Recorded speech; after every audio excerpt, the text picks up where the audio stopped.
Hello and welcome to a new episode of VistaTalks. I'm Simon Hodgkins, your host for today, and I'm really happy to be joined by Gregory Twohig and Jordan Knights. And I think this is your first time on the VistaTalks podcast. Am I right in saying that? Yeah. Fantastic. Well, you're both very welcome. We thought, as we come to the end of one year and the beginning of a new year, that we'd take a little look back at some of the episodes and interesting people that we've had join us on VistaTalks over the last 12 months. Greg and Jordan are very kindly going to discuss some of their favorite episodes. And of course, if you have been with us all year, you may have heard some of these episodes already. If not, this is going to be a very helpful guide so you can go back and listen maybe to some of those recordings that you may have missed throughout the year. So let's get on with the show. Maybe if I can start, if you don't mind, I want to cast our minds back to the discussion that we had with Christina Podner. And Christina was of particular interest to me because she is actually the author of a book. And Christina's book is called The Power of Digital Policy. And I think it's particularly fitting now. It was episode 40, so it was a little while ago. But her book was very timely for me, particularly as we found ourselves in this sort of more online world that we've all been living in, regardless of probably which part of the world you've been living in. But in her book, she goes into a lot of detail about digital, how to lower risks, how to increase opportunities. And, Christina's got a lot of experience because I know in her career, she's worked with very big brands, whether it's Delta Airlines or Intel or Toyota or UNICEF. She's worked with a plethora of very interesting global brands. And as an advisor for these brands, she's very used to helping them to really make the most of digital policy as a consultant. So the one that I wanted to start with was that, because I think it's particularly relevant. A lot of brands that we talk to at the moment are very, very heavily digital focused. So let me hand over maybe to you, Greg. Which episodes have sort of hit the spot for you this year? Yeah, so I mean, this year I think we had so many really interesting episodes, especially because, a lot of thought and a lot of kind of debate came out in a lot of different areas and industries because of the global pandemic. So I think for me, early on in the year, in April, the two episodes that really kind of struck a chord with me was two kind of special episodes that we did with two Vistatec employees. So we did an episode with Davide De Simone and Serena Perrone. And it was basically, it was so early on in the pandemic that they were able to give us such great insights into kind of, their life and the kind of the challenges that they had. And I think, we were kind of, we were going into lockdown nearly at that stage, that it kind of gave us that, those kind of insights that, we wouldn't have known otherwise.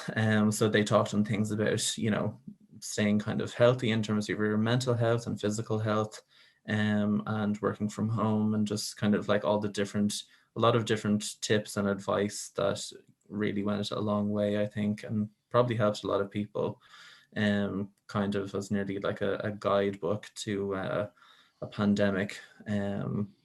So I think those were really interesting for me. Another really interesting episode was with Lucio Bagnulo, episode 32. And Lucio is the head of translation at Amnesty International. And for any listeners who don't know, you should definitely check out his episode as well. It's really interesting. And the reason I found that interesting as well from more of a corporate side was because obviously with the pandemic that happened and everything, translation and crisis response became so critical, which obviously is a big part of what Amnesty International does. And, with Lucio being head of translations, he touched on some really important points in terms of like the turnaround time, just, having crisis response, as quickly as possible. And, it was quite interesting to see from that side, how it kind of impacts a lot of different areas, and how actually crucial language is when it comes to big, global crises, something that we haven't really seen, at least in my generation, haven't really seen anything on such a huge scale. And it just goes to show how, massive an impact it has on so many different areas. Yeah, And I think then, the episodes that you mentioned there, particularly the two Vistatec episodes that you mentioned, which I think was it 26 and 27, have I got that right? yeah, episode 26 and They 27, were yeah. they were. It feels like a lifetime ago. They were pretty early on in the pandemic, and Yeah. it was very helpful of them to share some of the thoughts and the feelings that they were having, being based where they are based Yeah. in Italy, and yeah, I do remember those episodes, and of course, Amnesty is involved in lots of areas around the world. So it was particularly interesting to listen to Lucio. Sorry, you were going to say something else there, Greg, were you? Yeah, no, you're absolutely right. I mean, I think it was really interesting for episodes 26 and 27 with Serena and Davide. Italy was essentially the European epicenter of coronavirus. So they kind of knew more than we would about how to deal with it, and how your lifestyle would change and how everything. So, I think that was probably the most insightful at the time and the most kind of timely episodes that we'd had, and the most relevant, because they were so helpful. And to talk about, their own Yeah, experiences and stuff. And then, from the corporate side as well, to hear Lucio and, his kind of opinions on the global response, and, what governments should be doing, and the importance of language and crisis response. yeah, It brings to mind another episode, actually, with Ellie Kemp, episode 37. Um, and Ellie Kemp is the head of crisis response with Translation Without Borders. And she kind of brought in a lot of that really interesting, those interesting kind of things that you might not consider are so critically important in a time like this. So she was talking about how, we have basically a whole new vocabulary that needs to be translated across the world. And I think the example that she gave was like the social distancing. This word, we didn't really I personally hadn't heard of the term social distancing before the pandemic, and I think a lot of people hadn't. It's easy to assume what it means in the context of a global pandemic, but it was just kind of really interesting point that it's one thing that has to be translated into so many different languages to make it globally understandable, as like a guideline for what people should be doing. And that, with this new vocabulary that the world has to kind of get to grips with and get used to, there's a whole, she was talking about, terminology management, and having like a brand new database of all these new words that need to be translated. And again, how kind of like time critical all of like everything that was happening, how time critical it all was. And the amount of words that I think need to be translated, and each response, it's there's a huge amount of work that goes into it. So yeah, those are kind of my kind of favorite and most insightful episodes, because it kind of brings it, we see like personal experience versus the kind of more commercial worldwide and societal impact that it has. Those are the most interesting for me. yeah. No, all very excellent points. What about you, Jordan? Let's bring you into the conversation. When you look back over the year of podcasts from VistaTalks, anything that sticks out for you? Thanks, Simon. Just to bounce off what Greg said there in relation to how the world and climate has changed, one of my favorite podcasts this year was actually done by Barbara Brennan, episode Okay. 41. Effectively, it covers the sort of mental health aspect of someone's well-being, and especially in this time with the changes that have been going on, the new norm, as Greg referred to, and the social distancing. Your own mental health is quite important. She kind of delved quite deep into the actual subject itself, and one of the more interesting areas was stigma that is attached to mental health. As you know, everyone has at some point possibly dealt with mental health issues in their life.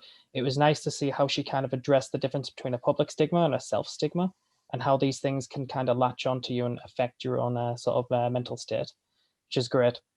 It was also really nice to hear about the Green Ribbon campaign still moving forward, even though we've had all of the cancellations and hiccups this year with events. she was still able to move the green ribbon forward. Albeit it's on digitally now, but it's still fantastic that such an important event is still carrying on to this day. So that was one of my favorites. And the green ribbon kind of ties into the second one, which is episode 38 by Louise O'Connor. This one was more focusing on digital transformation, which once again ties into the idea of taking a physical event, which was the green ribbon, and then moving it digitally. Now, this was quite important. And as you know, in the current state, adapting digitally is super important.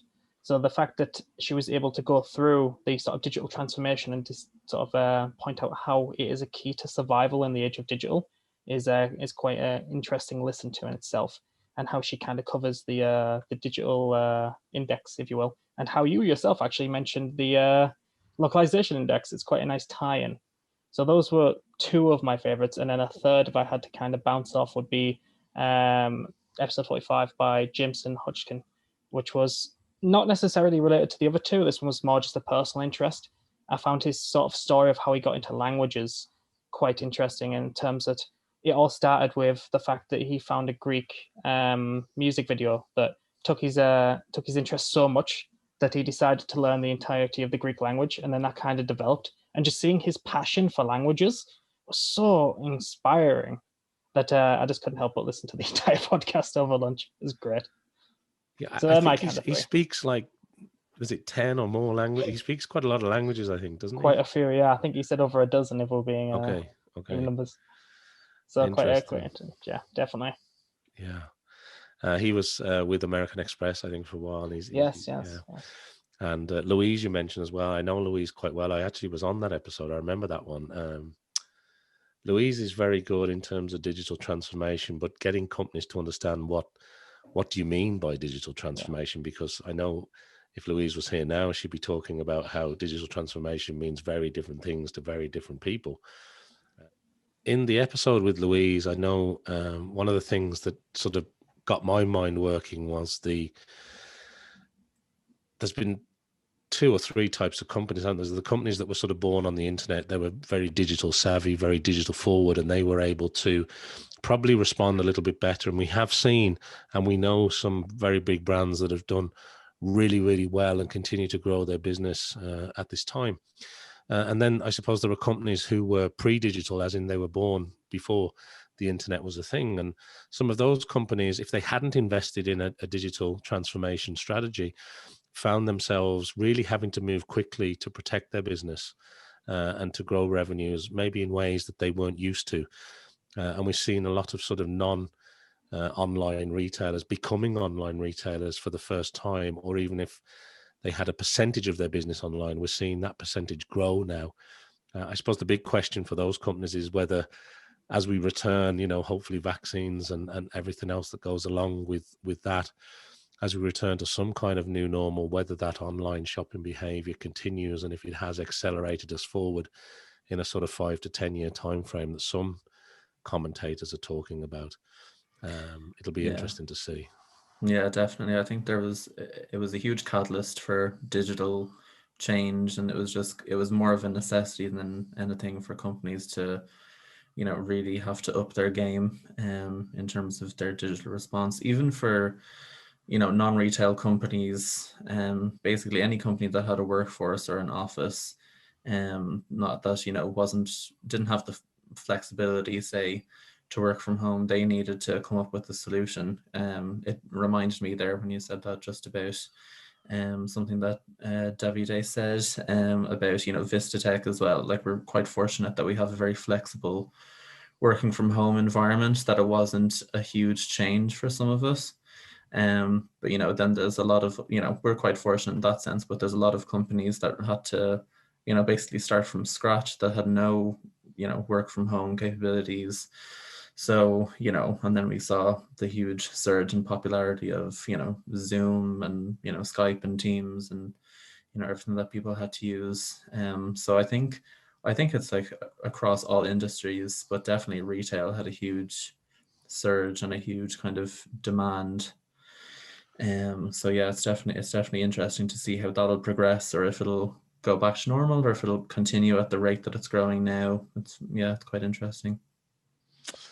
No, for sure. And in terms of, I suppose, more recent discussions for me, I know we're currently releasing the World UX Roundtable that took place with Maria and Alberto from Vodafone, and Taja and Pat and Ryan and Sergio, of course. So that there's 3 episodes of that podcast, which I think is episode 46, 47, and 48.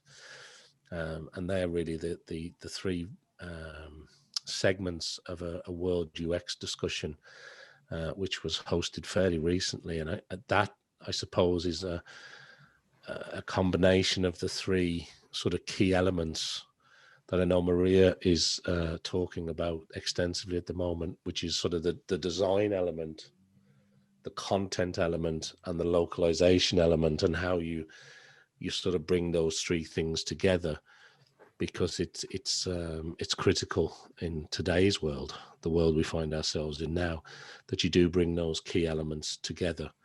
And the impact that UX has when you're trying to reach those global markets. And that's whether you are an Amnesty International, as you mentioned, Greg, or whether you are Translators Without Borders and the fantastic work that they're doing around the world.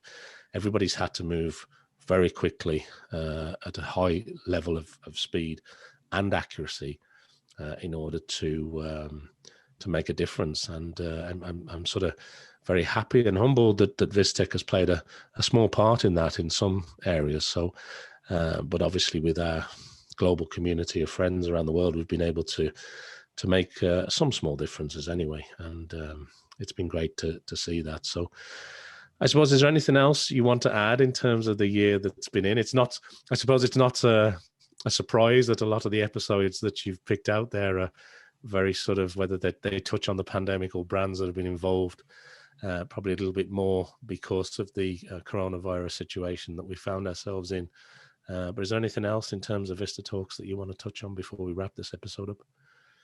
Yeah, I think a lot of the episodes that we discussed today are very reflective of the year that we had. And, you know, it was a very turbulent year for a lot of people and a lot of companies and, you know, basically the whole society across the world. Just, you know, it was kind of turned upside down in a lot of senses.